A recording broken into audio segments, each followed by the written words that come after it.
Hello and welcome to the GrapeSEED Official Podcast. I have been hard at work catching up on GrapeSEED Japan's GrapeSEED Talks, and I have struck gold.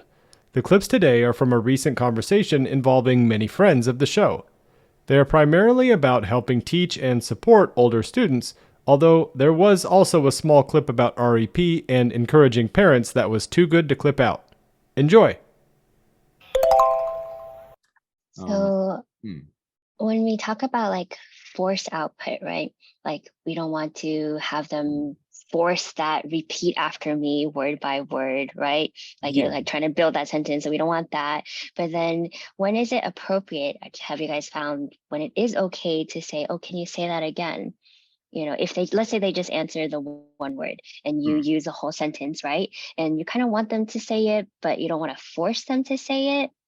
Yeah, So, like you have to, I guess, know where the point is, where it's moving from like encouraging, helping them to hear it again, and like saying it in a way that like prompts them to say it back to you one more time. And from where that line is between that and like saying, say it again, say it word by word, like this kind of thing, that is really forcing output much more than it is like doing something constructive. So usually I'll get the student to give me their answer, however they give it to me. And if they say like a single word answer, I'll say, oh, let's say, and I'll model the sentence. Or like, can you say da-da-da, and give them the sentence. And if they can say it back, or if they try to say it back and they can't quite say it back, I'll model it one more time. But if they like really struggle with it, I'll just have to take note of that and say like, okay, that's actually on me because I haven't modeled it enough for the student for them to know how to produce that sentence yet. Also, like, I'll also be using a lot of the sentence structures in other parts of the class as well. And it's just something that I've gotten better at over the years, and that comes from knowing what I'm actually trying to focus on in the materials. But I'll use the sentence structures in other parts of the class as frequently as I can as well, so that students are hearing it. Get more exposure. Yeah, get different exposures.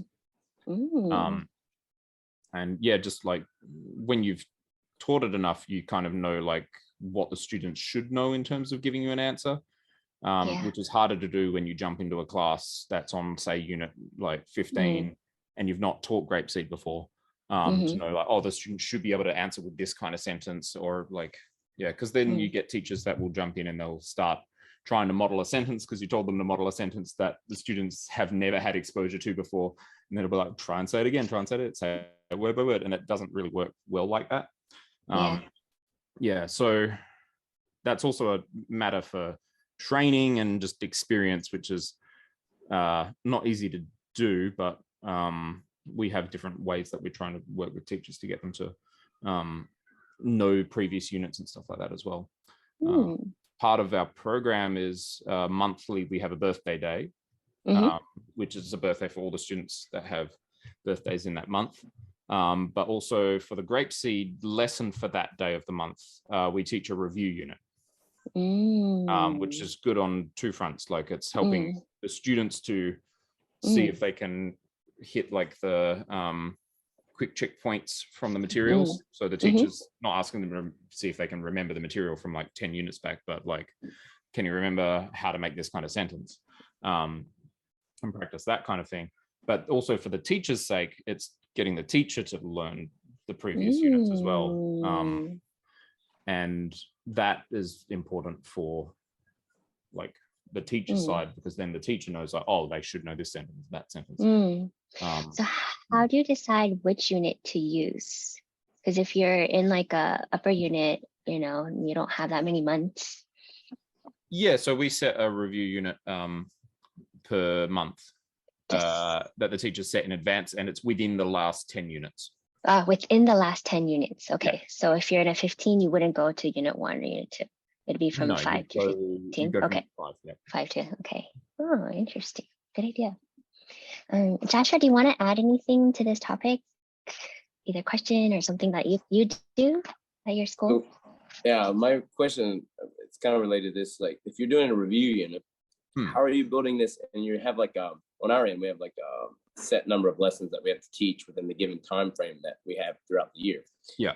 And usually they don't have the luxury, at least for the older kids, to do that, which is really kind of disappointing. But because of time constraints, they do it, instead of doing it 5 days a week, they're doing it 3. Yeah. You know? I mean, if you need the buffer, I'd say prioritize that. Just like using your time to make sure they're fully getting the current unit, right? Yeah, but I love the idea of doing a review unit, because what it does is it taps into pre-existing knowledge that they already have. Yeah. And you get to see, hey, did that stick or did it not stick? Are you able to do that stuff?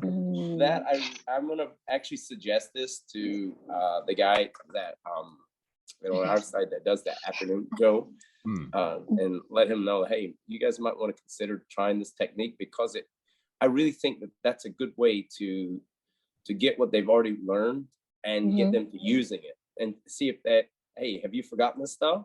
And if you have, we probably should be doing more review rather than going, farther forward. I like that idea. Yeah, we also give like some monthly instruction on REP as well. So around the time where there's the birthday unit, they'll also be told to do what they're going to do in the birthday review. So please also do it at home in the surrounding 3 days. So they get like notified in advance. Hey, heads up, this review unit's coming at you.